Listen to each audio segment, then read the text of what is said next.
토마토, tomato, 나토, NATO, 이란. Iran. 뭐야, 왜 맨날 배운 단어랑 발음이 다르냐고. 일빵빵 팟캐스트 영어 방송 들어봐. 그게 뭔데? 스마트폰에서 팟캐스트로 가면 세계 어디서든 무료로 공부할 수 있다고. 지금 스마트폰으로 빨리 들어가 봐야지.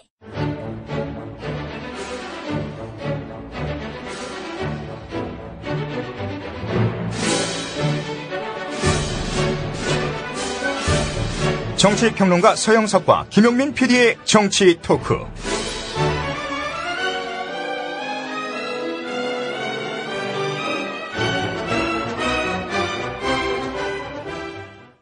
예, 안녕하십니까. 김용민입니다. 서영석, 김용민의 정치 토크. 예. 오늘, 2월 20일입니다. 박근혜 대통령 당선인 꼬리표를 떼고 난 다음, 방송이 있을 것이다라고 말씀을 드렸는데, 제가 착각을 했습니다. 네. 서 대표님. 예. 한 주를 빨리 생각한 것 같아요. 그렇습니다. 저는 이번 수요일, 지금 녹음하는 날이 수요일인데, 네. 그날 이명박 대통령 퇴임, 박근혜 대통령 취임, 네. 이날인 줄 알았어요. 네. 그래서, 다음 주입니다. 예, 다음 주네요. 그러면서 이런 생각을 했습니다. 네. 참 이 인간 정말 길다. 1년이 한 10년 같고 말이죠. 그렇습니다. 한 50년 같은 5년을 보낸 것 같습니다. 네. 예. 제가 사실은 이명박 대통령 때에 이르러서, 네. 고혈압, 당뇨를 얻었습니다. 예. 정말 나이 40 되기 전에 고혈압, 당뇨를 한꺼번에 안겨주신 우리 빅엿을 주신 이명박 대통령. 예. 수고 많이 하셨습니다라는 말 대신에 이제 고생 좀 하시겠네요 라는 말로 인사를 대신하고 싶습니다. 네. 우리 서영석 대표님도 이명박 대통령에게 이임 인사 한마디 하시죠. 이명박 씨 개인에게 무슨 감정이 있겠습니까? 우리 5년 전의 시대가, 이명박 씨를 선택하도록 했던 것이고, 그게 이제 불행이었죠. 다만, 이제 생각하면은, 김대중 노무현 대통령 두 분의 10년을 보내면서 어떤 인간이 집권을 하더라도 그 10년의 민주화 성과를 무로 돌릴 수는 없을 것이다 라고 생각했던 것이 대단히 순진한 착각이었다는 것은 바로 촛불 집회 이후에 이명박 씨의 이른바 이 공안 드라이브를 통해서 유감없이 증명을 했죠. 그런 점에서 참 나이브한 생각을 가졌던 것을 저는 지금도 반성하고 있고요. 이번에는 이제 그러한 5년이 더 이상 연장되지 않아야 된다. 라는 생각에서 참 최선을 다해서, 정권 연장을 막기 위해서 애를 썼습니다만은, 역부족이었습니다. 그래서 5년을 더 또 참고 기다려야 되는데요.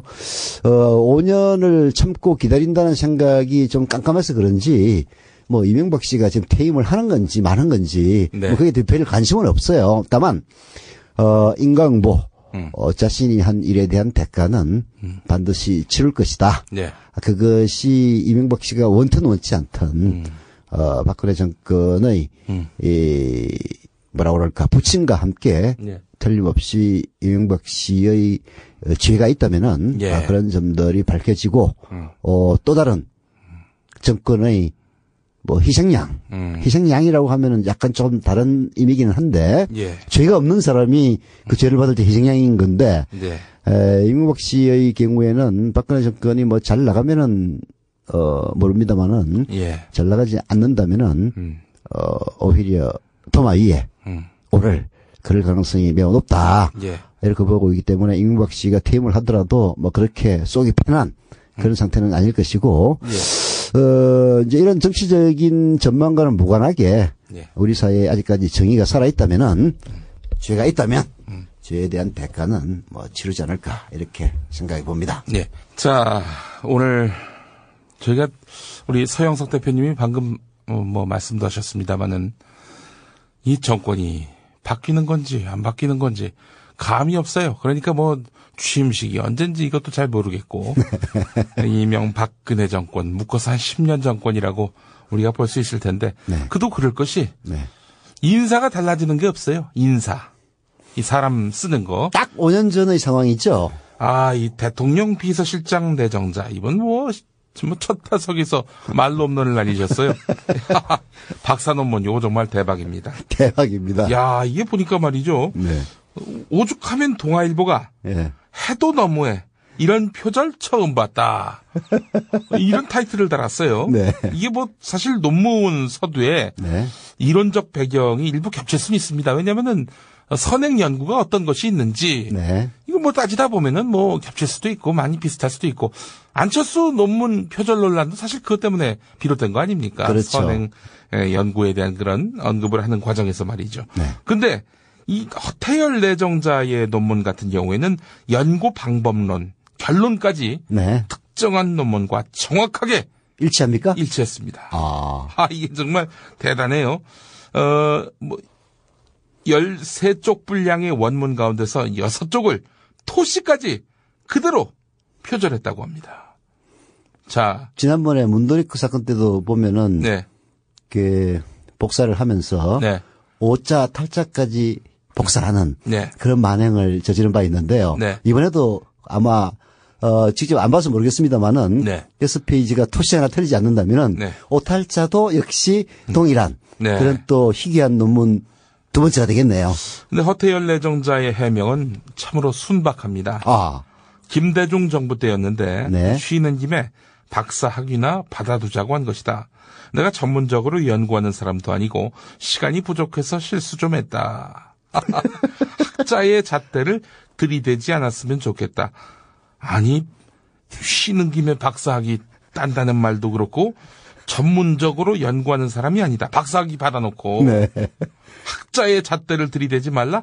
아니 박사가 학자지 그럼 누가 학자예요? 어처구니 없는. 아니 이런 어떻게 이런 해명이라고 할 수 있을까요? 그래도 예전에 이명박 정권 인사들은요. 뭐 이런 그 비리 의혹이 나왔을 때 해명은 성실하게 했습니다. 뻥도 섞고 구라도 섞고 그러면서 그나마 뭐 거짓말을 하더라도 수미 일관하고 어느 정도 논리적인 그 뭔가를 설득력을 갖추기 위해서 노력하는 나름대로 애써서 그렇게 뻥을 쳐도 친다고. 근데 이건 아주 배째라식의 해명이네요. 그 사과하면 또 그냥 넘어갈 거라고 생각을 했나요? 그렇게 쉽게 사과할 것 같으면은 그 김재우 방송문화진흥회 이사장 MBC 대주주죠. 그리고 또 뭡니까 문대성 의원 이런 사람들이 왜 아직까지 오리발을 내밀겠어. 뻔히 드러난 표절인데도 불구하고 표절로 드러나는 순간 인생 종신하는 거 아니까 그 사람들이 계속 버티는 거 아닙니까? 근데 이렇게 쉽게 사과하면은 쉽게 용서해 줄 줄 아나 보지? 야, 이거 너무 심각한 문제 아닙니까 이게? 그게 결국은 이제 반복하는데요. 이명박 씨가 집권을 했을 때는 뭐 고소형 해가지고 이제 여러 인사들의 문제점이 드러나면서 뭐 부동산 투기, 위장 전입, 또 하나가 뭐였죠? 3종 세트. 이제 기본으로 갖춘다 이렇게 얘기를 했는데 이번에 박근혜 정권의 그 장관 내정자들 뭐 모두가 그런 건 아닙니다만은 문제시되고 있는 사람들을 보면은 그 정도가 훨씬 더 심해진 것 같지 않습니까? 우리가 뭐 과거 5년을 벌써 잊어서 그런 건지. 근데 제가 한번 좀 비교를 좀 해봤어요. 구체적으로 뭐 이 표까지 만들어서 비교한 건 아닌데 지금 뭐 김병관 국방부 장관 내정자라든지 또 미래창조과학부 장관 내정자라든지 뭐 이런 기타 등등 또 법무장관 내정자 이런 사람들의 비리 의혹들을 보면은 이게 그 이명박 정권 초기에 장관 내정자들이 받았던 그런 의혹보다 훨씬 더 정도가 심한 것 같고요.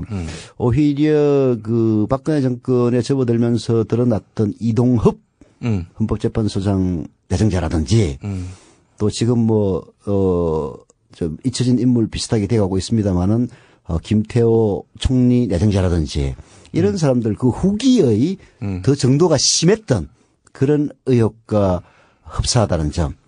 이게 비리 의혹이 점점 더 가중되고 있는 이런 상황이라는 걸 보면은 이 박근혜 정권이 저는 뭐 사실 순항할 거라고 사실 예상을 했었어요. 예. 별 욕만 안 먹고 잘 가면 네. 그 자체로 뭐 사실은 정권이 뭐 순항한다라고 볼 수 있는 거 아닙니까? 아니 이제 이명박 정권이 워낙 개판을 쳤으니까 예.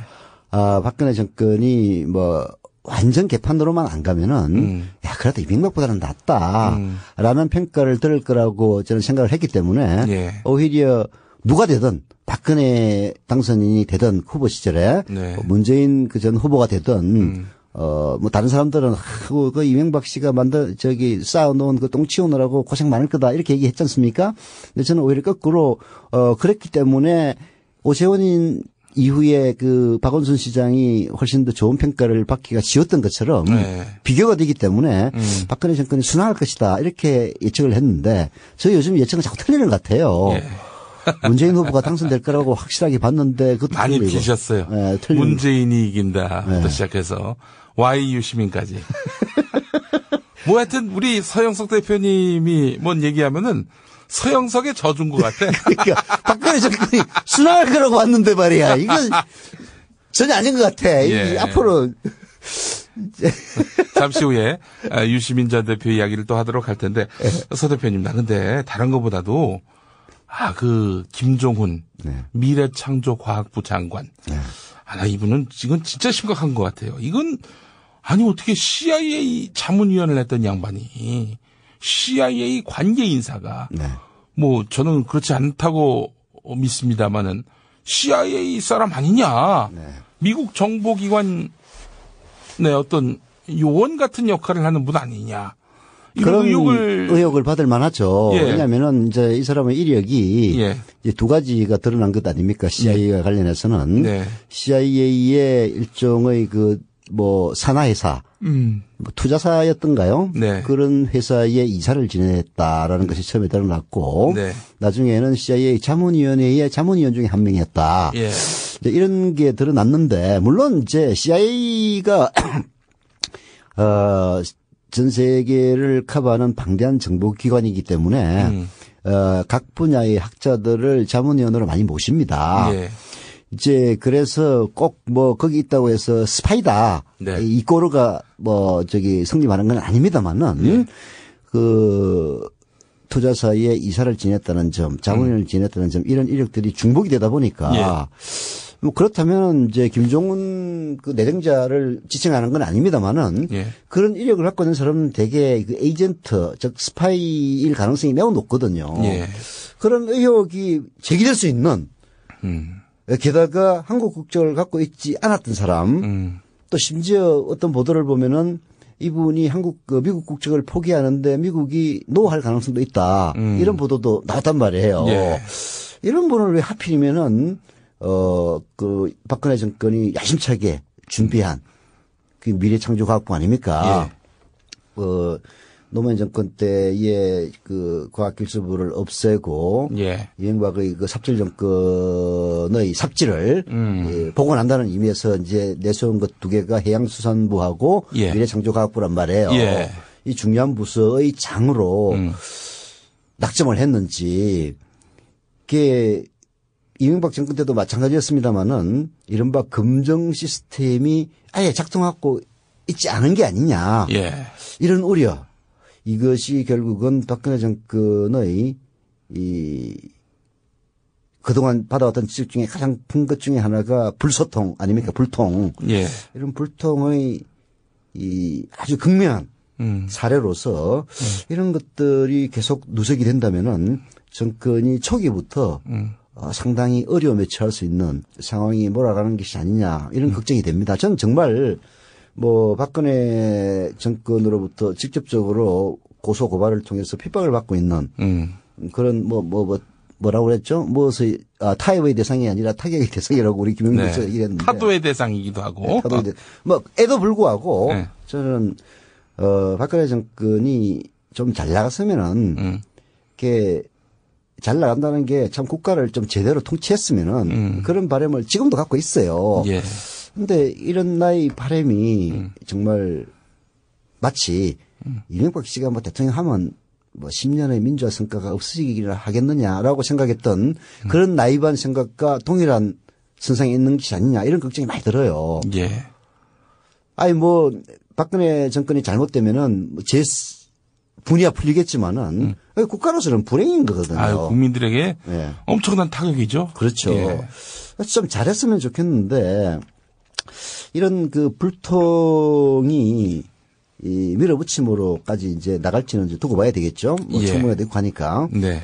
그래서 조금 더 지켜보고는 있습니다만은 분위기가 좀 심상치 않은 것 같아요. 예. 박근혜 당선인이 이 뭐 저희 방송을 꼭 뭐 들으라 하는 건 아니지만은 요즘 예. 언론들도 상당히 비판적이지 않습니까? 예.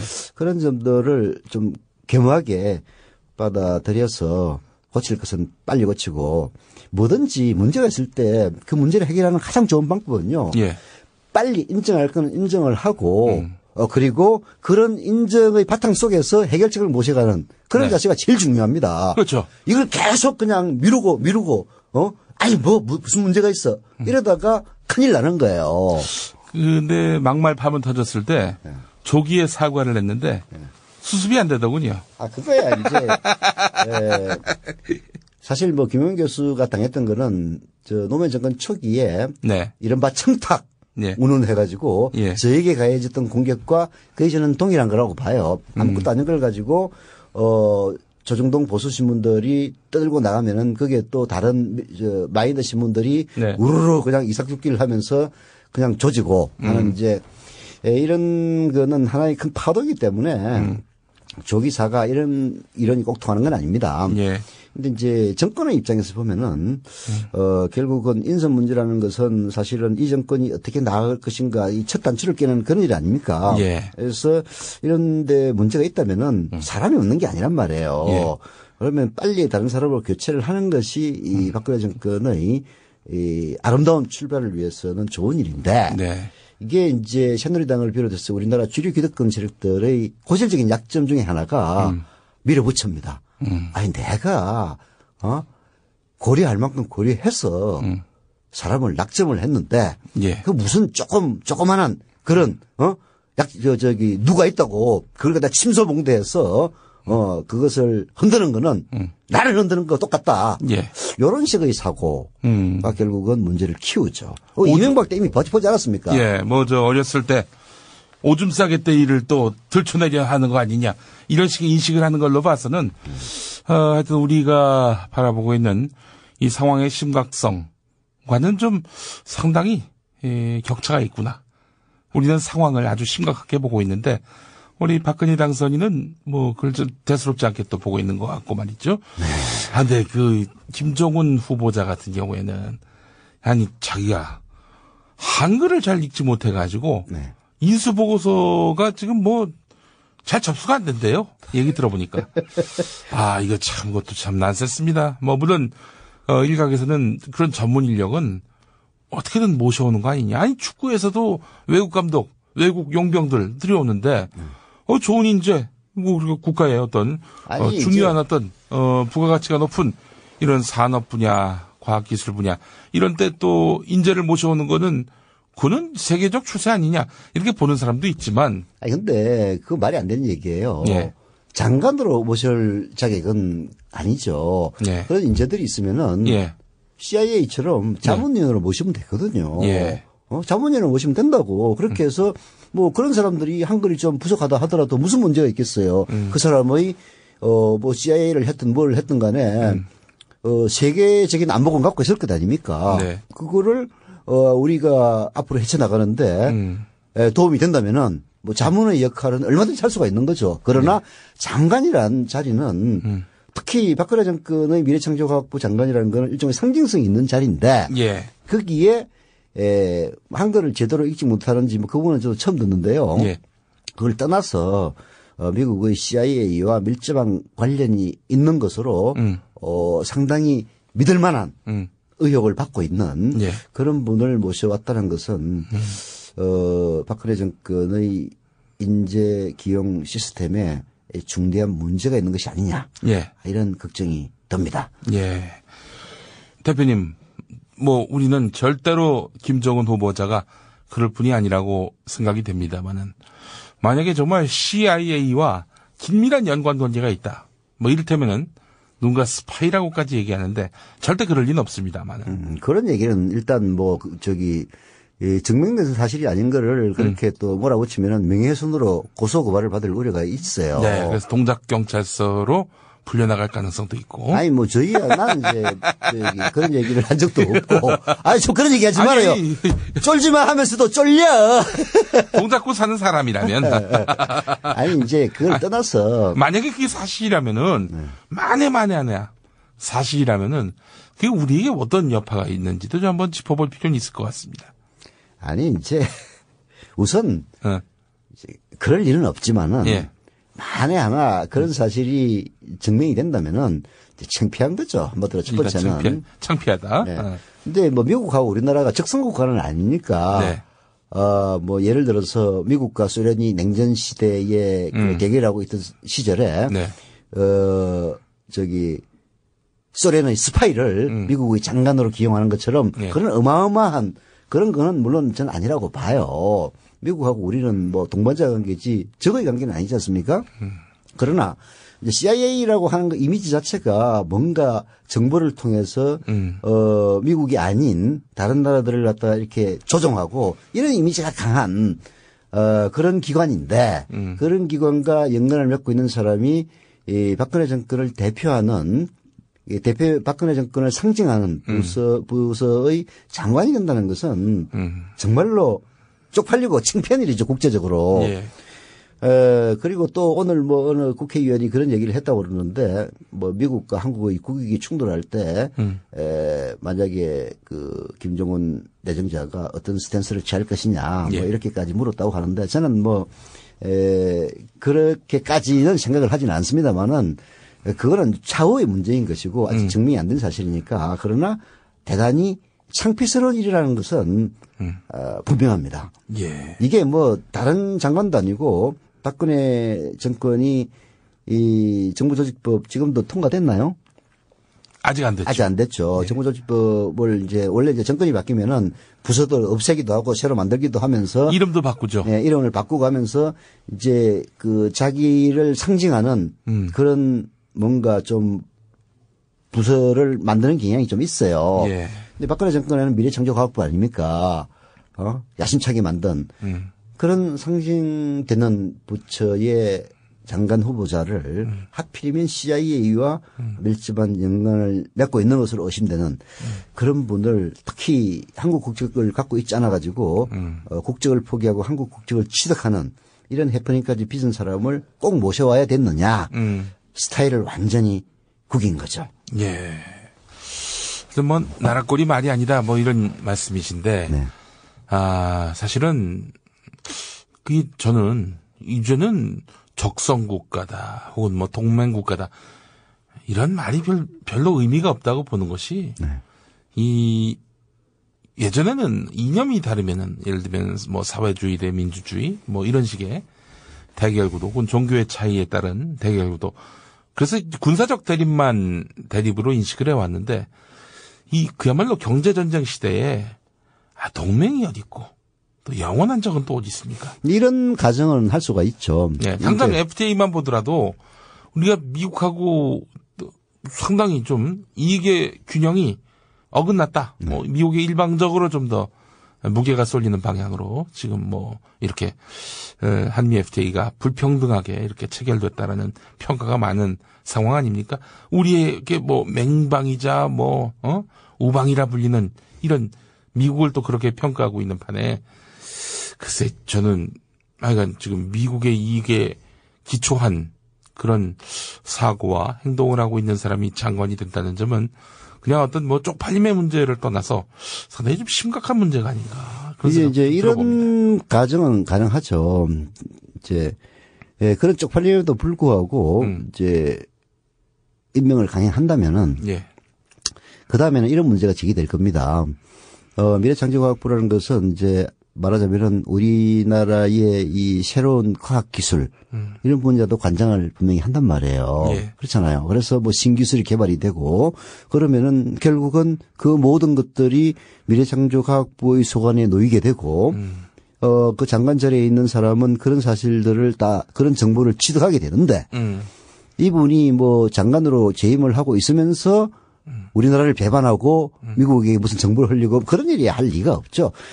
그렇지만은 이제 장관 자리가 끝나고 나서 만약에 미국으로 다시 돌아간다면은 결국은 우리나라의 최고급 과학기술 정보에 대한 총체적인 정보를 취득한 사람이 다시 미국인이 되는 거란 말이에요. 예. 이런 것들에 대한 문제점을 반드시 제기할 것이고요. 사실 그런 문제점도 적은 것은 아닙니다. 우리나라가 뭐 완전 후진국이라면 몰라도 여러 가지 과학기술 분야에서는 독보적인 그런 분야들이 많이 있거든요. 예. 이제 뭐 삼성도 반도체와 관련해서 또 그 휴대폰의 이 CPU 이런 분야에서는 세계적인 수준에 지금 도달해 있지 않습니까? 예.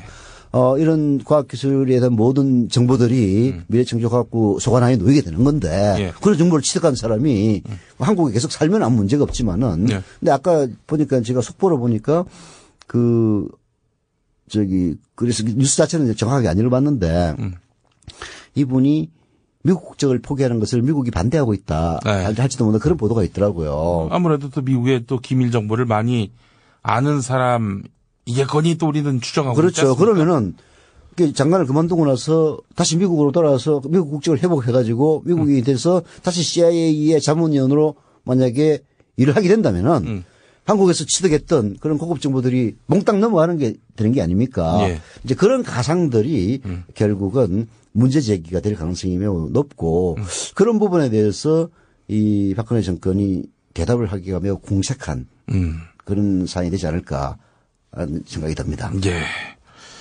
아유, 참, 정말, 박근혜 정부는 인사 문제와 관련해서는, 물론 이런 좀 진전된 면이 있습니다. 이 박근혜가 자기 사람을, 주변에 포진시키지는 않고, 하여튼 외부 사람들, 특히 전문가들을 많이 기용한 점만은 좀 전향적인 변화로 봐야 된다. 이런 목소리도 있지만, 근데 이제 정부는 전문가, 청와대는 측근들, 요렇게 이제 포진을 시킨다, 뭐 이렇게 되는데, 또 문제가 있어요.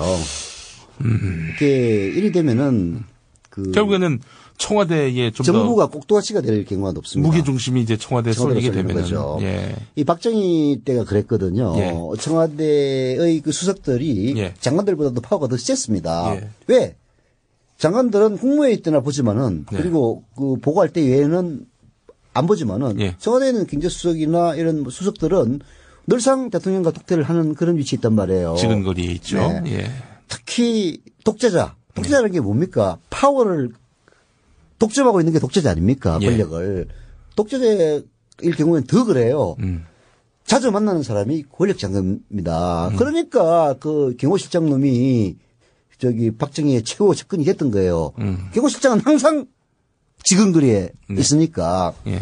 이게 이제 말하자면 독재 권력의 문제점으로 이제 제기되는 건데 예. 이 박근혜 당선인의 스타일이 예, 물론 이제 박정희의 그 독재 스타일과 이꼬르라고 볼 수는 없지만은 이 사고 방식이나 접근 방식, 통치 스타일이 매우 많이 닮았어요. 반대를 용납하지 않고 또 뭐 지난번에 작년 12월 5일인가요? 그때 한겨레신문에서도 보도를 했지만은 누군가 밑에서 보고를 하고 있는데 박근혜 당선인이 그때는 후보자죠. 네. 고개만 돌려도 그냥 찬바람이 싹 분다는 그런 정도 아닙니까? 네. 직접 얘기도 못하고 전화도 못 걸고 이런 이제 경직된 분위기 속에서 지근거리에 있는 청와대의 핵심 측근들이 국정을 농단하기 시작하면은 나라 말아먹는 거 순식간이거든요. 그래서 하여튼 이게 이제 사실 잘 될 때는 좋습니다. 네. 박정희도 권력을 청와대에 집중시켜 놓고 정부를 허사비로 만들긴 했습니다만은 이게 드라이버를 걸고 수출 주도로 막 나가고 경제를 성장시키고 하는 이런 데는 큰 역할을 했단 말이에요. 예. 잘 나갈 때는 좋습니다. 예. 근데 이게 잘 못 나갈 때는 쉽게 얘기해서 브레이크 없는 전차가 돼서 바로 수직으로 낙하를 하는 그런 위험이 있거든요. 네. 지금 현재 박근혜 정권의 초기 구성이 그렇게 가고 있다는 점 그런 것들도 걱정을 더하게 하는 요인이죠. 예. 자, 약간 뭐 성시경 인사 이런 얘기도 나오고 있습니다만은 성시경 팬들이 매우 싫어한다고 들었습니다. 예, 경고성 내각이라고 바꿔달라고. 경고성 내각. 이게 성시경이라는 게 성균관대 네. 고시 네. 경기고 네. 아닙니까? 네. 그래서 왜 우리의 성시경 오빠를 그런 데 집어넣느냐. 예. 경기, 네. 고시, 네. 성균관 해가지고 경고성 내각으로 불러라 이렇게 했다고 그래서. 야, 이 성시경 팬의 그 완승이네, 완승. 예. 그렇죠. 근데 고소영 팬들도 사실 예. 그렇게 했어야 되는데. 근데 고소영 씨가 뭐 그렇게 뭐 팬층이 뭐 어마어마하지는 않았던 것 같아요. 근데 저처럼 연예 분야에 좀 불황무식한 사람 입장에서는 뭐 고소영이나 성시경이나 오히려 저에게는 고소영이 더 많이 익었거든요. 예. 근데 하여튼 뭐 두 분은 전혀 본의 아니게 자기 이름이 이 정치권의 나쁜 용어에 지금 동원이 된 거니까 일종의 피해자들이죠. 예. 아니 예전에 그 배현정 파문 났을 때 코미디언 배현정 씨라고 있습니다. 저도 들었습니다. 예. 그 TV를 켰는데 뉴스 시간에 자꾸 자기 이름이 나와가지고 제가 뭐 잘못한 게 있나 해가지고 뭐 TV만 켜면 배현정. 예. 자, 그런 일들이 있었고요. 네.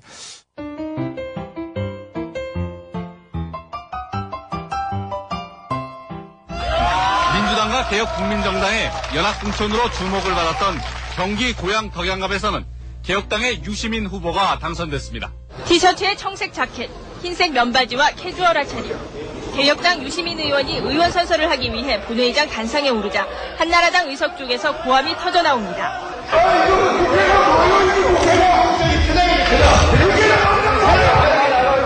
당시 허태열 한나라당 의원. 나는 정장을 갖추는 것이 국민의 정서나 기대 수준에도 맞지 않느냐.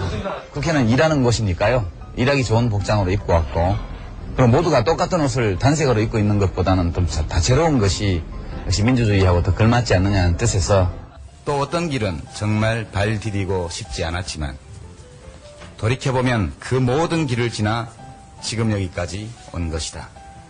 지금도 한나라당이 박멸의 대상이라고 생각하십니까? 그런 표현을 선거에 대해서 많이 반성했습니다. 국회 인사청문회를 마친 장관 내정자들이 오늘 정식으로 취임했습니다. 논란이 됐던 유시민 보건복지부 장관도 업무를 시작했습니다. 국민연금 제도의 거대한 사각지대를 줄이는 보완책을 마련하는 일, 실효성 있는 노인복지제도를 만드는 것, 그리고 젊은 부부들이 거리낌 없이 아이를 낳고 키우는 기쁨을 누릴 수 있는 환경을 만드는 일. 우리 앞에는 산을 옮기는 것만큼이나 힘든 과제들이 놓여 있습니다. 이런 가운데 유시민 전 장관이 결국 대선 출마를 결심했습니다. 우리는 2008년에도 그 후에도 계속해서 대한민국을 책임지는 집권당이 되어야 한다고 확신하는데 여러분도 그렇습니까? 저는 오늘 대통합민주신당을 떠나고자 합니다. 진보적 정책 노선을 가진 좋은 정당을 만드는 것이 하루 이틀에 가능한 일이 아닌 만큼 저는 일단 무소속으로 총선에 임할 것입니다. 민주노동당 이정희, 국민참여당 유시민, 통합연대 심상정 대표는 국회에서 합동회의를 열고 3자 간 통합을 공식 결의했습니다. 2011년 12월 5일을 진보 정치 세력이 역사와 국민 앞에 단합된 힘으로 새로운 희망을 제시한 날로 기록할 것입니다. 이 국민들에게 사망 선고를 받은 정부가 아니고 거의 집행된 거나 다름없다. 그런 인식은 공통적으로 있고요. 통합진보당 유시민, 심상정, 조준호 전 공동대표가 오늘 탈당했습니다. 노무현 정부 개혁 정책의 상징이자 진보 세력의 대표적인 정치인 가운데 한 명인 유시민 전 의원이 오늘 정계 은퇴를 선언했습니다.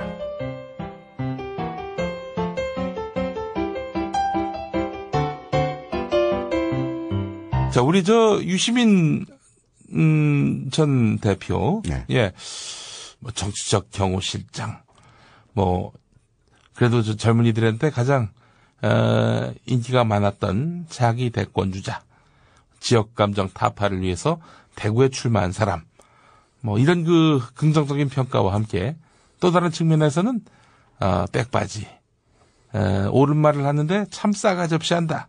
뭐 이것부터 시작해서 유시민이 가는 정당마다 다 망했다. 뭐 이런 악의적인 평가도 있었고 말이죠. 참 짧은 세월 동안은 참 유시민 장관의 정치적 어떤 선이라고 하는 것 상당히 굵었다 이렇게 표현할 수 있을 것 같습니다. 저는 유시민 장관의 정치적 행로에 대해서 예. 근데 그만둔 건 잘한 겁니까? 뭐 잘한 거죠. 길이 없을 때는 길을 떠나는 것이 가장 좋은 방법입니다. 네. 아니 언젠가 다시 돌아올 수도 있다고 보십니까? 이제 유시민 씨, 예, 의 경우는 자기에게 주어진 소명을 피하는 그런 스타일은 아니에요. 네. 그래서 자기가 원치 않더라도 자기가 뭔가를 거둬야 될 그럴 환경이 온다면은 뭐 다시 돌아올 수도 있겠습니다만은 예. 뭐 그럴 경우가 있을까 하는 그런 생각은 드네요. 다만 이제 저는 유시민 씨의 정치 행동에 대해서 많은 공감을 해왔던 사람인데요. 네. 그리고 후보자 대열에서 이탈함으로써 결국은 정치를 떠날 것이다라는 예상을 했습니다. 왜 제가 유시민 씨에 대해서 공감을 하느냐 하면은 네. 저하고 비슷한 측면이 딱 하나 있어요. 네. 다른 건 다 다른데 예. 자유주의자라는 측면이 비슷합니다. 그게 사실 정치적으로 이 자유주의자들은 정치계에 설 자리가 별로 없어요. 예. 쉽게 얘기해서 자기가 뭔가 정치에 대한 큰 욕심이나 권력 욕구 아니면 남들에게 인정받고자 하는 그런 욕구가 없이 하는 사람들이 자유자들이거든요. 예. 자유주의자들이거든요. 그래서 유시민 씨의 경우에는 자기가 원해서 그 자리에 갔다기보다는 상황이 자기로 하여금 그렇게 하지 않을 수 없도록 만들어서 그런 상황에서 자기에게 주어진 것을 회피하지 않았을 따름이란 말이에요. 예. 이제 그런 자신에게 주어지는 강제로 외부에서 주어지는 그런 역할들이 소멸됨으로써 정치를 그만두는 것은 너무나 당연한 그 길이라고 생각을 했습니다. 어느 순간부터인가 유시민 대표가 말이죠. 네. 어떤 자기 의지에 따라서 뭔가 정치적 의제를 설정한다든지 뭐 정치적 액션을 감행한다든지 자기 의지로 하지 않는 것 같다라고 느껴지는 시점이 있었어요. 네. 그게 아마 4.27 재보선에서 국민참여당이 김해을인가요? 거기서 지고 난 다음. 그 다음에 뭐 유시민은 대선까지 아무 역할 못할 것이다. 그런 이야기를 고성국 정치평론가도 했었고 말이죠. 예, 실제로 그랬었고, 예, 여러 면에서 봤을 때 유시민 대표, 뭐 또 지난 4.11 총선에서도 본인이 당선권에서 상당히 먼 순번에서 또 이렇게 비례대표 순위에 오르기도 했었고요. 무엇이 유시민으로 하여금 더는 정치에서 뭐 이렇게 내가 할 역할이 없는 것 같다라고 판단하게 만들었을까요? 그러니까 이제 아까 말씀을 드렸다시피 유시민 씨 같은 경우에는 자기가 정치적으로 크게 성공을 하겠다, 예. 대통령이 되겠다, 뭐가 되겠다라는 그런 의지와 욕망이 없는 상태에서 정치에 끌려오다시피 했었죠. 예. 결국은 잘 나가는 TV 시사 프로 사회자 자리를 박차고 예. 노무현 대통령의 진행에 뛰어들었던 것도 결국은 노무현 대통령을 뽑았던 그런 국민 강성 과정에서 국민의 열화 같은 성원에도 불구하고 지지도가 떨어졌다는 이유만으로 후보를 외부에서 모셔와야 된다는 후보단 협이 등장하면서 뛰어들었던 것 아닙니까? 정치 시작 자체가 그랬던 것이죠. 예. 그리고 그 이후에도 모든 일들이 자기가 원해서 그 자리에 간 게 아니라 뭔가 외부에서 주는 여건 속에서 자기가 그 일을 하지 않으면 안 되는 그런 상황 속에서 계속 몰려왔단 말이에요. 그것이 갖는 한계가 결국은 현재의 이른바 현실 정치에서의 은퇴로 기울는 게 아니냐. 그런 생각이 듭니다. 저는 뭐 그것이 그 유시민 씨에게는 훨씬 더 나은 오히려 이제부터는 정치 안 할 거니까. 뭐 할 것 같아요, 이제? 이제 과거와 같은 그런 스탠스로 돌아오겠죠. 정치 평론도 하고 저술도 하고. 다만 이제 그때는 급이 좀 낮았지만은 지금은 이제 급이 이제 높아졌죠. 뭐 공당의 대표도 지냈고 일부 장관도 지냈고 하지 않았습니까?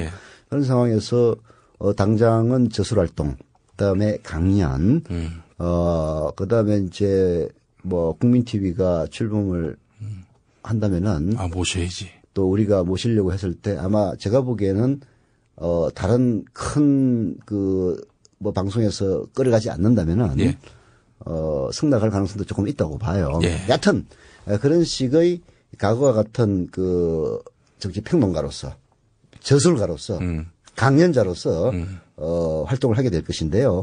저는 그것이 오히려 유시민 씨에게 활동의 폭을 넓혀주고 목소리의 자유도를 더 높여주는 그런 역할을 할 것 같아요. 그래서 참 안타깝기도 합니다만은 정치적으로 성공을 못했으니까 안타깝기도 합니다만은 오히려 더 저는 그런 은퇴 결정에 박수를 보내고 싶은. 저는 이제 기본적으로 자세와 태도로 사람을 판단하는 그런 기준을 갖고 있는 사람들을 참 경멸합니다.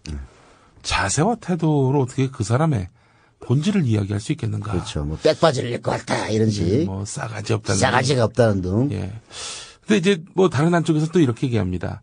유시민의 행동 또 발언 옳고 참 바른데 좀 더 뭐랄까 좀 정돈된 예의 바른 그런 스탠스까지 갖췄다면은 유시민이 정말 대선까지 노려볼 수도 있지 않았겠는가 이렇게 평가하는 사람들도 있거든요.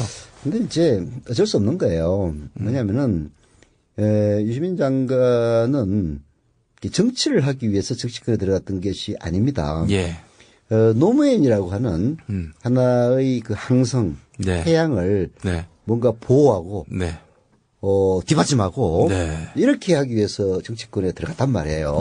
노무현 대통령하고는 경우가 다릅니다. 노무현 대통령은 노무현 대통령 스스로 그런 얘기를 하지는 않았습니다만은 제가 겪은 바로는요. 초선의원 때부터 정치적으로 뭔가 큰 역할을 하겠다. 그래서 대한민국을 바꿔보겠다. 김영삼식으로 얘기를 하자면은 머리에다가 띠둘러서 나 꼭 대통령이 될 거야. 라는 식의 결심을 했던 분입니다. 그러다 보니까 거기에 맞춰서 그 정치적 그 행로를 결정해 나갔단 말이에요. 물론 그 과정에서 사람들이 감동을 주고 원리와 원칙에서 벗어나지 않고 타협하지 않을 때는 자기가 아무리 불리하더라도 타협을 하지 않는 그런 태도를 견지했기 때문에 결국 사람들이 감동을 줬고 대통령까지 뛰지 않았습니까? 그러니까 이런 일반적인 정치인으로서의 성장 과정을 유시민 대표는 겪지 않았어요. 그렇기 때문에 그런 것을 강요하는 그런 잣대 자체가 저는 틀린 거라고 보고요. 유시민 대표는 자기가 뭐 대통령이 되겠다든지 대통령 후보가 되겠다든지 이런 생각으로 정치권에 들어온 것도 아니고 하다 보니까 할 수 없이 자기가 밀어주는 그 열망을 자기 아니면은 그것을 구현할 다른 인물이 없으니까 그 자리에 나갔던 건데 때마침 문재인 전 후보가 나타나니까 미련 없이 그 자리를 그쪽으로 밀어주고 자기는 그 자리에서 퇴장한 것 아닙니까? 저는 아마 그때 정계 은퇴를 유시민 대표가 저는 생각했을 거라고 봐요. 그 무렵에 사실 저 유시민 대표하고 이제 낙검수 방송을 했었죠. 그런 뉘앙스의 발언을 하신 걸 들었어요. 이 양반이 마음을 비웠구나. 그 생각을 또 그때 가져봤는데, 참, 제가 예전에 사실 정치권에 들어가기 전에는 저도 유시민한테 돌 던졌던 사람 중에 하나입니다. 그래요? 아니, 뭐 저렇게 사람이 말이야. 들어가는 땅마다 다 이렇게 파토를 내고 말이지. 싸가지가 없고. 왜 그러냐면은, 아까 얘기했다시피 유시민 장관의 정치적인 행로는 항상 노무현 대통령을 중심으로 도는 위성의 역할을 했어요. 그러다 보니까 노무현 대통령에게 쏟아지는 비난을 유시민 대표가 짊어질 수밖에 없는 그런 구조였어요.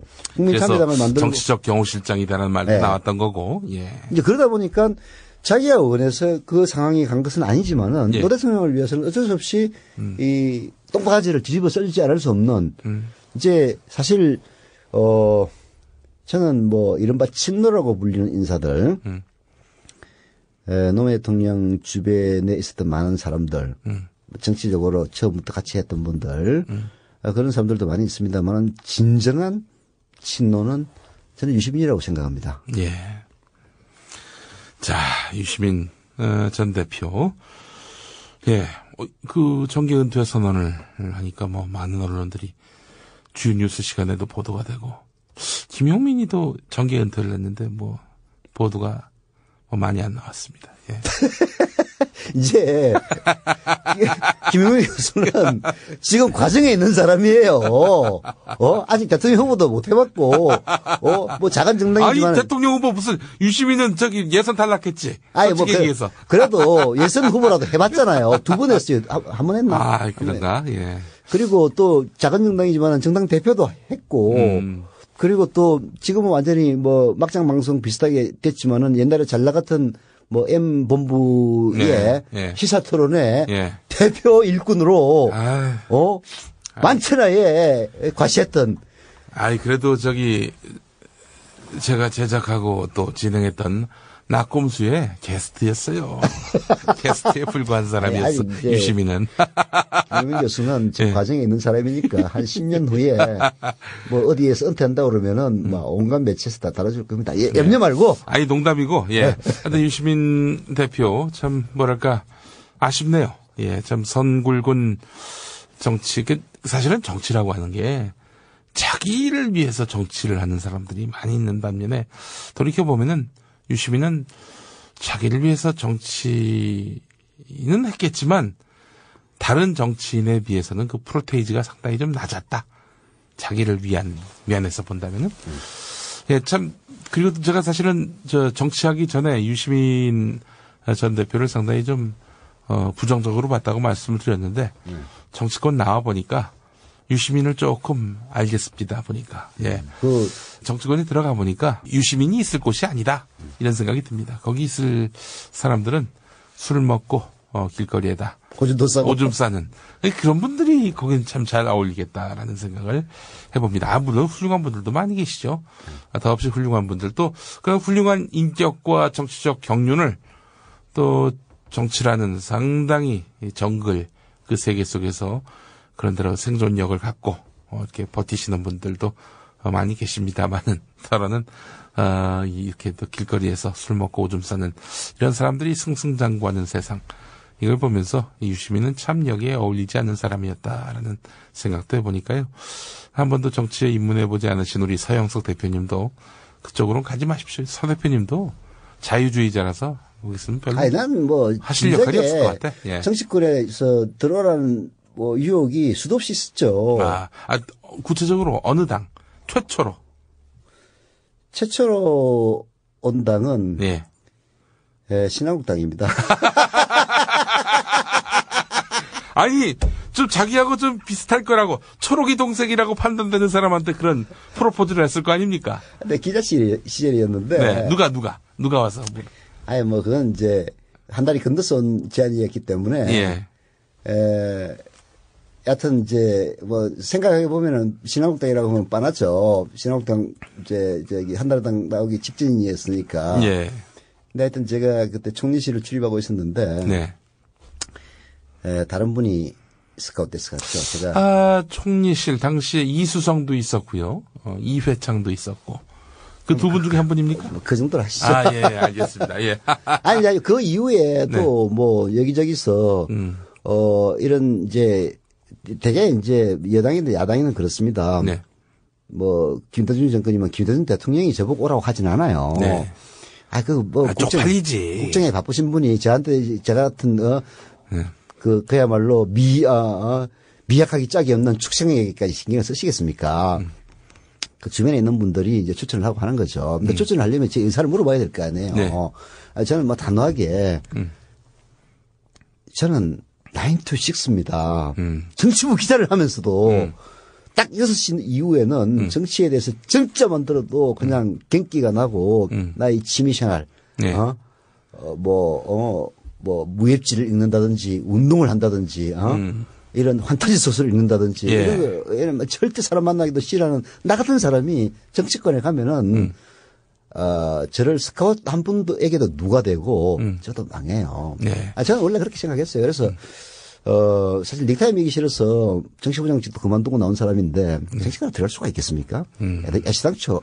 그래서 뭐 이제 여기저기서 그 욕도 많이 먹었습니다만은, 저하고 정치는 어울리지 않죠. 근데, 그런 걸 보면은, 유시민 씨는 정말 대단한 사람이에요. 유시민 씨도 아마 저하고 비슷할 거라고 생각을 해요. 정치하고는 전혀, 어울리지 않는다는 게 아니고 정치 같은 일에 종사하기에는 너무나 다른 다재다능한 그런 분 아닙니까? 근데 어쩔 수 없이 노무현 대통령이 이 후단협으로 인해서 말하자면 후보 자리를 쫓겨날 그럴 위기에 처하자 그 노무현을 지지했던 사람으로서 과감하게 자리를 박차고 나오는. 그때 그 표현을 썼어요.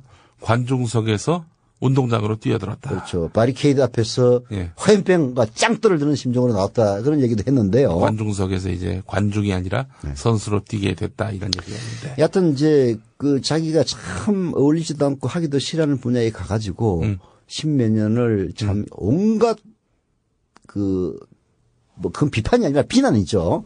비난에 시달리면서 지금 이 자리까지 뭐 나름대로 역할을 하고 할 만큼 하고 그만두는 건 아닙니까? 그래서 참 존경스러워요. 예. 우리 지난 그 대선 2차 토론회인가요? 그 마치고 우리 유시민 전 대표가 우리 서영석 김용민의 정치 토크 공개 또 이제 토론 감상회였는데 그때 마치자마자 나오셔가지고 지금 최근 쟁점이 되고 있는 노령연금 이 부분에 대해서 정확하게 짚더라고요. 지나가는 말로 한마디 한 건데 그 맥락을 짚어내는 거 보면서 이 양반 참 명민한 양반이다. 명민하죠. 그리고 그 국회의원을 하면서 뭐 올해는 안 했습니다만은 그 보건복지위를 계속 했었어요. 그리고 또 보건복지부 장관까지 하지 않았습니까? 그래서 그 분야에 대해서는 대한민국에 몇 안 되는 전문가라고 봐야죠. 장관 임명이 되기까지 상당한 우여곡절이 있지 않았습니까? 당장 여당 열린우리당의 비협조도 있었고 몇 달 동안 아마 그 장관 후보자 신세했을 거예요. 그때가 아마 연말이었을 거예요.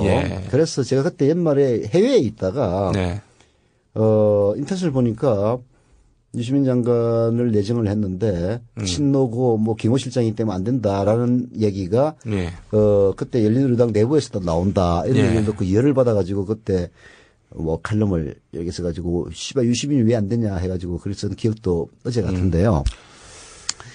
근데 하여튼 그 장관 후보자로 있던 기간 동안에 고시 수준의 공부를 했다는 얘기를 이제 들었습니다.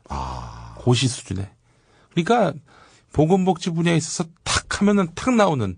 그래서 제가 참 우려가 되는 부분은 뭐냐면은 이 정치평론 시장에 이런 그 에이스가 다시 등장하면은 독식할까봐. 글쎄 말이에요. 저 같은 이제 이 평범한 사람들은 완전히 이 퇴장당하는 그럴 위기를 저도 느끼고 있어요. 그런데 뭐 급이 다르니까. 또 우리 하수들이 세계가 있지 않습니까? 그러니까 그분은 정치평론가라고 하지 말고 정치평론관. 그리고 저희는 정치평론사. 그렇게 갔으면 좋겠습니다. 여기서 사는 선비사자가 아니라 가짜 사이비할 때 사자.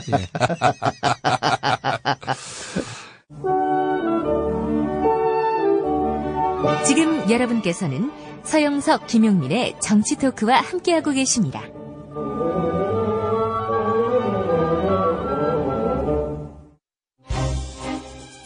안기부의 도청 테이프과 97년 대선 당시 극심했던 정경언 유착 파문, 이 사건을 처음부터 취재해온 이상호 기자와 함께 시시각각 그 변해가는 당시 전국을 반영한 삼성 측의 전방위 로비 실태가 고스란히 담겨져 있습니다. 안기부 X파일에서 명절 때 삼성의 떡값 전달 대상으로 거론됐던 전현직 검찰 고위 간부 7명의 명단과 그 액수가 노회찬 의원에 의해 공개됐습니다. 이건희 회장이죠. 회장께서 전에 지시한 것이니까 작년에 3천 했는데 올해는 2천만 하죠. 우리 이름 모르는 애들 좀 주라고 하고. 관심을 모았던 이건희 삼성 회장과 이학수 부회장 그리고 홍석현 전 주미대사 등은 모두 무혐의 처분을 받았습니다. MBC 이상호 기자와 김영광 전 월간조선 편집장은 징역 6월에 형 선고를 유예한 원심을 그대로 확정했습니다.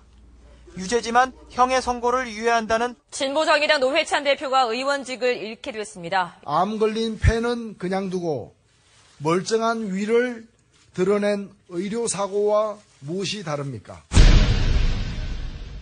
어디 감히 삼성을 건드리나. 감히 나보고 거니 할 상대가 아니. 영화 돈의 맛중에서 당신들은 절대 안 돼요, 저한테. 알아요? 아휴, 찌질하셔가지고. 이들은 그냥 무릎 꿇고 머리 조아리며 살아. Why don't you show me some respect? 미디어 협동조합 설립준비위원회 사무국장 조상훈입니다. 저희가 이 불편한 상식을 깨겠습니다. 대기업 광고에 의존하지 않는 TV 뉴스. 그 약속의 시작입니다. 미디어 협동조합 발기인 모집 2월 28일까지입니다. 트루비전.kr이나 070-8613-1600으로 연락주세요. 예, 서영석 김용민의 정치 토크 함께하고 있습니다. 자, 국민TV 이야기를 좀 해야 될 것 같습니다. 네. 발기인 모집을 했는데, 사실, 지나가다가, 당신 100만 원은 내시오. 좋은 일이니까. 한 100번 생각하지 않습니까? 그렇죠. 예. 그런데, 저희가 벌써 2억을 돌파했습니다. 네. 시작한 지 3일인가 4일 만에. 네. 예. 업데이트되는 시점, 즉 2월 23일 토요일 오후 3시 현재는 2억의 2배인 4억 원이 돌파한 상태입니다. 아유, 별거 아니구만. 문재인 펀드, 안철수 펀드에 비하면 아무것도 아니지. 네. 근데 지금은 또, 여러 가지로 좀, 상황이 불리한 게, 네. 지금은 정치 비수기 중에 비수기 아닙니까? 그렇죠. 사실 또 게다가 대선 패배 직후기 때문에, 네. 48%의 국민 가운데 상당수가 또 멘붕 상태고요. 네. 아직도 상처에서 헤어나오지 못하는 국민들이 많이 계시단 말이죠. 네. 이런 상황에서 쉽게 희망을 이야기하는 것조차도 그분들에게는 하나의 상처가 될 수 있는 부분이기 때문에 네. 쉽지 않았는데, 이렇게 벌써부터, 보내오신 분들 보면은, 채소를 파는 분도 계시고 말이죠. 네. 미국에서 이렇게 또 활동하시는 분도 계시고, 보면은 명망가보다는 생활 현장에서 희망을 만드시는 분들, 그분들의 그 직업이 많이 보였습니다. 진심으로 감사드리고, 네. 이런 거 보면서, 이 일은 정말 우리가 철두철미하고, 정말, 소명감을 갖고, 정말 준비해야 될 일이 아닌가, 그런 생각을 해봤습니다. 예, 제가 아까 농담으로, 문재인 펀드나 안철수 펀드에 대한 아무것도 아니지 않느냐, 네. 이렇게 사실 얘기를 했는데, 농담이고, 네. 사실 사흘도 채 안 되는 동안에 100만 원 이상을 사전 출처해야 되는 네. 발기인으로 200명을 돌파했다라는 네. 거는 사실 어마어마한 겁니다. 네. 100만 원이라는 돈이 있는 사람한테는 아무것도 아니지만은 예. 사실 평범한 분들에게는 이 100만 원이라는 돈이 결코 적은 돈은 아니에요. 네. 적은 돈은 아닙니다. 이 100만 원 배리어가 상당히 높은 거거든요. 그렇죠. 그런 높은 배리어를 불과 사흘 만에 200명을 돌파를 했다는 거는 이거는 참 국민 TV에 대한 우리 48% 개최 직업은 그 열망이 얼마나 큰 것인지 역설적으로 보여주는 거죠. 제가 보기에는 초기 목표를 한 400명으로 잡았다고 그러는데 조만간 400명 돌파하지 않을까 하는 생각이 들어요. 그래서 400명 돌파하면 또 좋죠. 그래서 500명, 600명이 되더라도 지금 우리 발기인대를 3월 3일 날 하기로 되어 있지 않습니까? 오후 3시에 3월 3일 오후 3시입니다. 네, 서울시청 신청사, 새로 지은 청사 8층의 다목적 홀에서 있습니다. 3층이었으면 더 좋았을 건데. 왜요? 3월 3일 3시니까. 예. 하여튼 8층 다목적 홀에서 하는데 그 다목적 홀이 수용 인원이 한 300~400명 된다고 그러죠? 예, 그렇습니다. 그러나 우리 발기인들이 한 600명, 700명이 돼가지고 서서 대회를 진행하더라도 그런 모습이 됐으면 하는 그런 바람이고요. 네, 정말 그때 여러분들 너무나 반가워하실 손님들이 몇 분 나오십니다. 예, 기대하셔도 좋습니다. 미리 까진 않겠습니다. 미리 까진 않습니다. 예. 아주 깜짝 놀랄 격려를 해주실 분도 나오실 건데요. 근데 이제 저도 아까 낮에 가가지고 네. 100만 원을 사전 출자한 분들의 이름을 쭉 보면서 그야말로 신문지상이나 예. 일반 방송에서 전혀 드러나지 않았던 그런 이른바 민초들 예. 이 서슴없이 입금하는 걸 보고 참 국민 TV가 받는 기대도 무겁고 앞으로도 정말 투명하고 그리고 성과 있고 그리고 많은 사람들을 만족시켜주는 그런 방송이 됐다는 그런 책임감이 무겁게 밀려왔습니다. 예.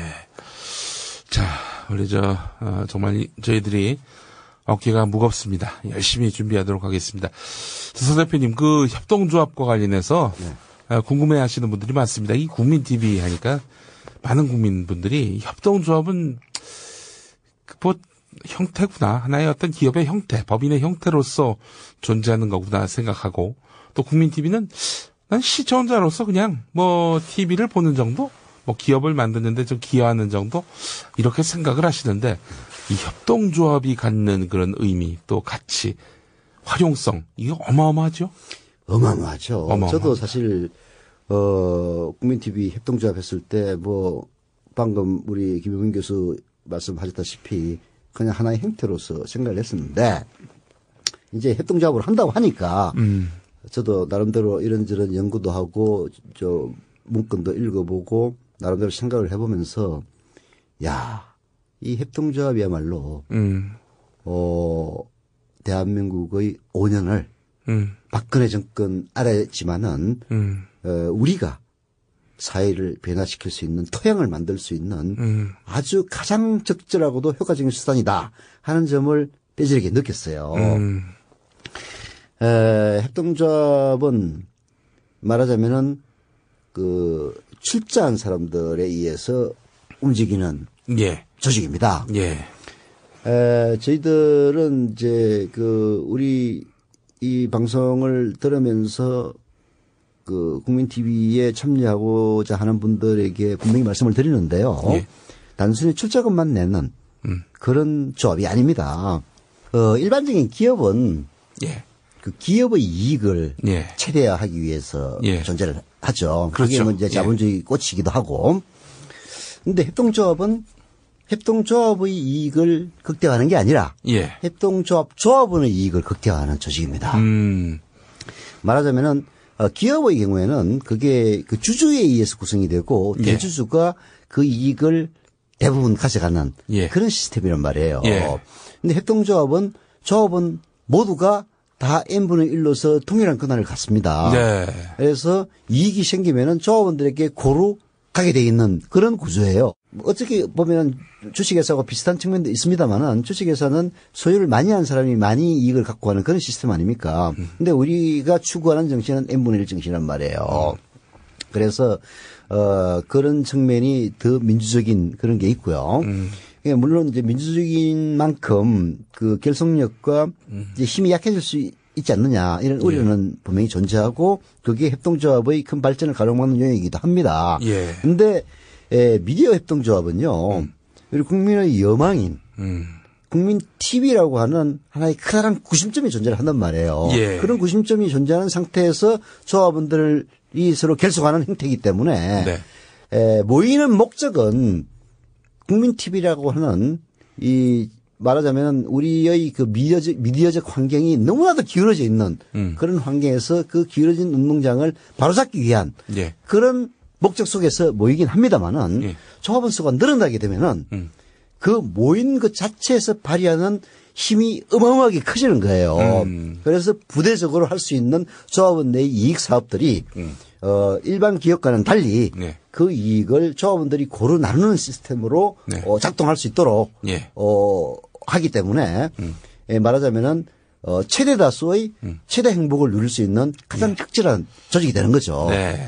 그리고 일단 기본적으로 이 생활 공동체가 형성된다 하면 뭐냐면은 조합원들의 일들, 조합원들의 어떤 일상 속에도 이 여파가 상당히 있다는 겁니다. 예를 들면 누군가가 취업을 못해서 몇 년 동안 뭐 이렇게 어려운 생활을 하고 있다. 혹은 뭐 누가 이제 돈벌이가 좀 마땅치 않아서 고생하고 있다. 이랬을 경우에 조합원들이 또 상부상조를 해서 도와주고 밀어주고 일자리를 만들어주고 또 어떤 일감을 또 주기도 하고 이런 식으로 해서 서로 돕는 이런 구조를 형성할 수 있다는 거죠. 그렇죠. 사업을 만들어서. 예. 이제 온라인 쇼핑이라든지 뭐 여러 가지 그 우리 사회에 인터넷을 통한 사업들이 많이 있습니다만은 이런 사업들이 원활하게 작동을 하려면은 회원수가 많이 있어야 돼요. 그 회원수를 늘리는데 사실 이런 그 온라인 그 조직들이 사활을 건 노력을 합니다. 돈도 많이 투자를 하고. 근데 뭐 그냥 뭐 저기 아이패드를 경품으로 내걸고 네, 하고 예, 말이죠. 그렇게 이제 하죠. 네. 근데 미디어협동조합은 국민TV라고 하는 하나의 열망 속에서 결성이 되기 때문에 네. 사람들이 많이 모일 수가 있단 말이에요. 네. 이런 모인 걸 바탕으로 해서 부대 사업을 한다면은 네. 그야말로 조합원들에게 직접적으로 이익이 돌아가는 네. 그런 일들이 뭐든지 다 가능해져요. 기본료를 크게 다운시킨 예를 들면 문자 메시지 같은 경우는 뭐 비용 부담이 없는 그런 식의 통신 사업도 벌일 수 있는 거 아니겠습니까? 지금 휴대전화 그 협동조합 형태로 이미 KT에서 망을 임대해서 휴대전화 사업을 하는 곳이 있습니다. 10,000명도 채 안 되는 사람인데요. 제가 얼핏 본 기사로는 비스마트폰의 경우에는 한 달 통신료가 3,000원 정도밖에 안 됩니다. 그리고 휴대폰의 경우에도 한 달 통신료가 10,000원에서 15,000원 사이에 왔다 갔다 하는 이제 그런 사업들을 10,000명도 채 안 되는 조합원들이 이미 하고 있거든요. 그런데 미디어협동조합은 앞으로 10만, 50만, 100만으로 늘어날 것 아닙니까?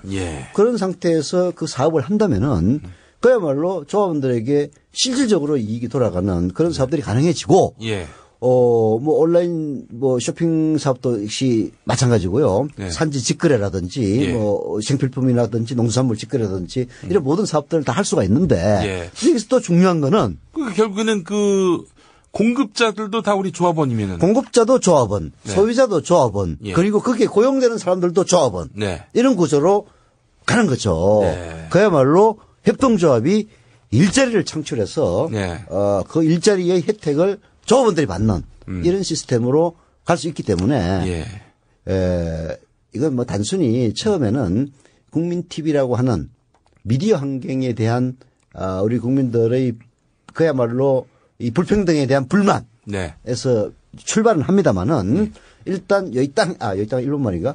여하튼 일단 출발을 해서 이렇게 본격적인 궤도에 들어서면은 정말로 같은 이념을 공유하는 사람들끼리 물적 토대까지 공유하는 자기들끼리 잘 먹고 잘 사는 그렇죠. 바로 그런 뭐 유토피아라는 말이 과연 뭐 적절한 건지 모르겠습니다만은 뭐 거기에 근접하는 우리의 생활 공동체를 이룩할 수 있다. 이런 점에서 저는 이 협동조합 사업이 당연히 잘 돼야 되고요. 하나의 롤 모델이 돼가지고 우리 사회에 광범위하게 협동조합의 그 성공하는 모델들을 만들어낼 수 있는 그런 계기가 됐으면 합니다. 저는 그 진보가 잘 먹고 잘 산다. 이런 그 공식과 또 어떤 그런 인식이 만들어진다면은 경제를 잘하는 경제적 풍요로움을 만들어내는 그런 진보라는 인식을 심어주는 순간 정권 교체 가능성은 충분히 생기지 않게 되겠는가? 물론이죠. 이렇게 생각이 됩니다. 이미 그 북유럽 같은 데서는 협동조합이 커다란 성공을 거두고 있습니다. 이게 일반 기업과 협동조합의 차이는 이익이 소수에게 집중이 되느냐, 다수에게 고루 나눠지느냐의 차이예요. 근데 일반적으로 자본주의 논리에서는 이익이 고루 나눠지면은 동력이 떨어져가지고 그 기업은 실패한다. 이게 이제 일반적인 논리인데 바로 그것을 극복하는 조직이 바로 협동조합이라는 조직이에요. 소수에게 뭐 이른바 1%에게 집중되는 혜택과 이런 어떤 이익 이런 것들이 모두에게 균등하게 나눠지는 이것도 일종의 보편적 복지 아니겠습니까? 그런데 이제 여기서 한 가지가 있습니다. 자, 그렇게 이게 모든 부대 사업들이 잘 되려면은 결국은 국민TV라고 하는 이 상징적인 조직이 잘 돼야 돼요. 그렇죠. 잘 돼야 되는데 자, 국민TV가 출범했다고 생각을 해보십시오. 어느 재벌기업에서 박근혜 정권의 게다가 초기에 광고 주겠습니까? 절대 안 주지. 절대 안 주죠. 나 같아도 안 줘. 네. 또 우리 케이블 TV 틀어놓으면은 나오는 허접한 광고들 광고 시간이 무려 10분이 되는 갈치만 굽고 말이죠. 네. 그런 광고 그 사실 그런 이제 광고를 우리가 폐마하자는 건 아닙니다만은 예. 그런 광고들이 만약에 MBC나 KBS에 나온다고 생각해 보십시오. 예. 방송 품이 떨어진다고 아마 난리가 날 거예요. 네. 그래서 이제 저희들은 뭐 이건 제 생각이긴 합니다만은 예. 앞으로 이제 국민 TV를 추진하는 분들의 동의를 얻어서 예. 합의를 이루어야 될 과정은 남아 있습니다만은 예. 기본적인 전제는 그런 광고에 연연하지 말고 예. 독립적인 기반을 갖춘 그런 언론이 되어야만이 예. 그것이 가능하다라는 것이고요. 그러려면은 이제 지금은 이제 발기 모집 단계니까 이런 얘기가 구체적으로 나오고 있지는 않습니다만은 네. 조합원 모집 단계에 들어가면은 단순히 조합 출자금만 내는 게 아니라 예. 매달 조합비를 통해서 광고에 연연하지 않고도 국민 TV가 순항할 수 있는 네. 그런 여건들을 만들어 줘야 됩니다. 예. 그래서 이제 저를 통해서 출자하겠다고 하는 분들은 이런 얘기를 해요. 네. 근데 100만 원을 출자를 하는데 한 달 구독료가 얼마냐. 예. 아직 확정은 안 됐습니다만 한 10,000원 내야 될 것 같습니다. 네. 그러니까 그러면 아예 내가 112만 원을 낼 테니까 100만 원은 출자금으로 하고 12만 원은 선납금으로 하겠다. 네. 이런 얘기까지 하는 분이 계세요, 지금. 예. 그래서 앞으로 조합원들도 뭐 최소 출자 단위가 5만 원입니다. 그러면은 아예 17만 원을 낸다는 각오로 저희 국민 TV를 밀어주셔야만이 자본에 독립된 그런 언론, 권력에 독립된 언론은 만들 수가 있어요. 네. 그러나 자본에 독립된 언론 만들기는 더 어렵습니다. 그런 사례가 없죠, 사실. 네. 한국에서. 예. 뭐 진보를 표방하는 그런 언론 매체도 광고 없이 조직원들의 월급을 줄 수가 없단 말이에요. 네. 그러다 보면 광고를 많이 주는 재벌 기업에 대해서는 아무래도 고개를 숙일 수밖에 없는 그런 여건들이 결국 물적 토대 때문에 일어난 것이거든요. 예. 그래서 국민 TV가 출범을 하면은 출자금으로 격려해 주시는 건 물론이고 네.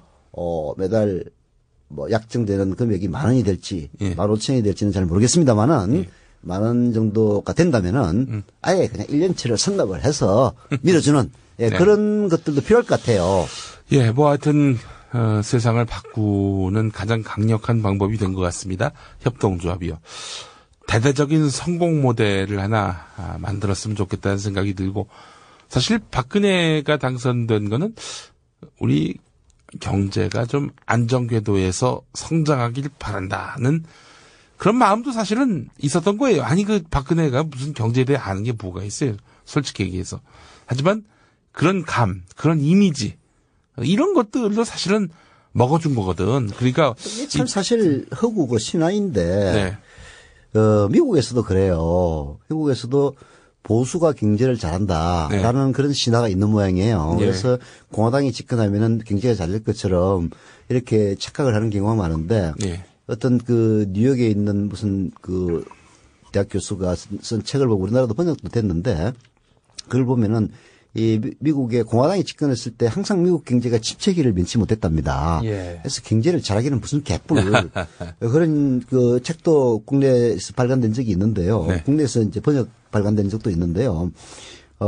보수 세력이 경제를 잘한다는 것은 보수 세력의 나팔수들이 만들어낸 신화에 불과합니다. 그렇죠. 그건 절대 사실이 아니죠. 그러나 그 신화에 물들어 있는 것 또한 사실이란 말이에요. 그래서 그것을 국민 TV라고 하는 언론을 통해서도 국민들의 시각 교정을 하겠지만은 또 협동조합 운동을 통해서 진보적이고 개혁적인 사람들도 이 협동조합을 통해서 정말로 잘 먹고 잘 살 수 있다라는 것을 보여줌으로써 그런 신화와 허구에 쏙지 않은 그런 바탕을 마련할 수가 있는 거죠.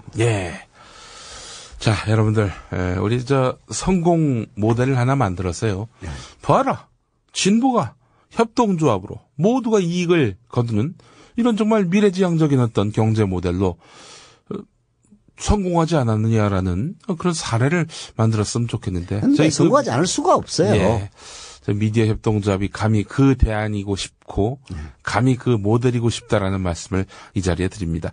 다시 한번 말씀드립니다. 저희 그 미디어 협동조합 2월 28일까지 발기인 모집받습니다. 20좌, 그러니까 1좌에 5만 원이니까 발기인 하실 분들은 100만 원 이상의 최소 100만 원이죠. 예, 100만 원 이상의 이렇게 또 발기인 참여 이제 금액을 납입하시면은 또 소정 양식에 따라서 발기인 그 입회를 위한 그런 그 정보를 저희에게 주시면은 바로 발기인이 되겠습니다. 또 그런 발기인들이 모이는 창립총회가 3월 3일 오후 3시에 서울특별시청 이 신청사 8층 다목적실에서 있게 됩니다. 그 이튿날부터는 저희가 조합이 창립이 되니까요. 또 조합원 모집이 가능합니다. 조합원은 1좌, 그러니까 5만 원 이상으로 이렇게 이제 출자를 하실 수 있는데요.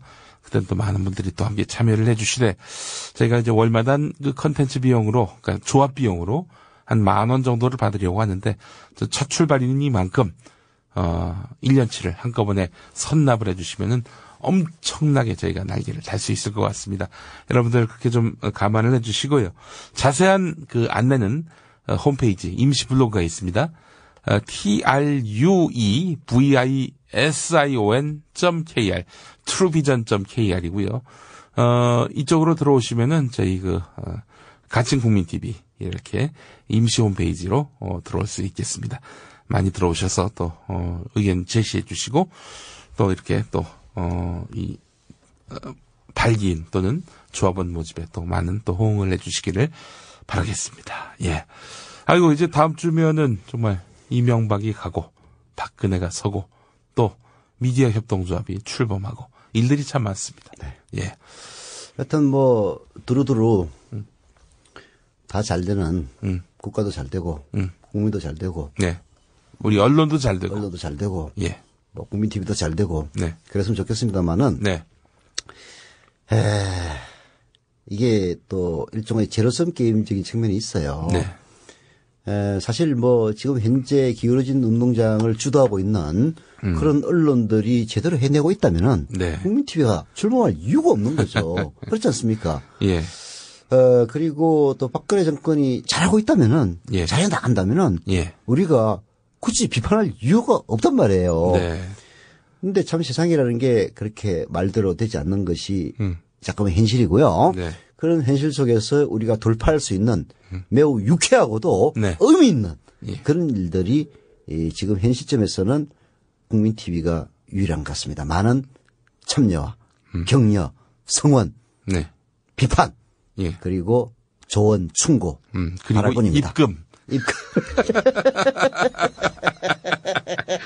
그리고 이제 국민 TV는 출범을 하게 되면은 정권으로부터 어마어마한 눈에 보이지 않는 감시에 직면할 겁니다.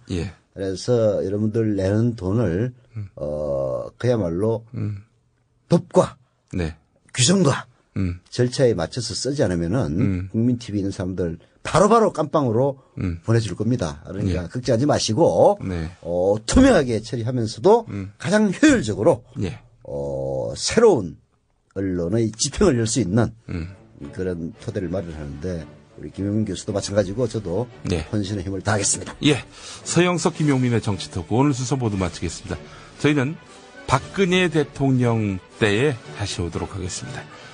잘 가 명박아 끝.